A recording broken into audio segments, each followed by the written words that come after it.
के बारे में बता रहा हूँ।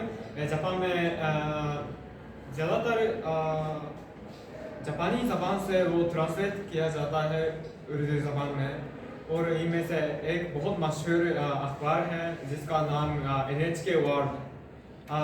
वो NHK वर्ल्ड जापानी लोगों की तरफ से शाया किया जाता है, और क्या नाम है? NHK world.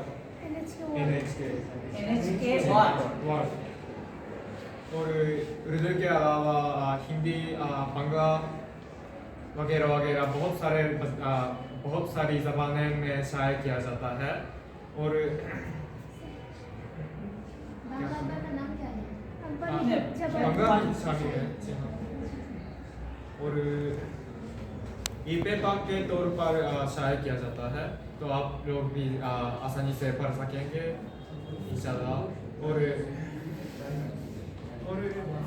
दरअसल जापान में पाकिस्तानी लोगों की कम्युनिटी बहुत छोटी है यानी कम है, लेकिन वो दुनिया भर के लिए शाया करते हैं। तो शायद ऑनलाइन पोर्टल बहुत है। जी हाँ। क्या क्या आपको याद है? NHK वर्ल्ड, और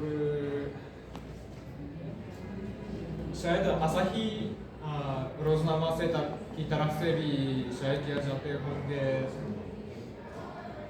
और ज़्यादा मुझे नहीं है। शुक्रिया।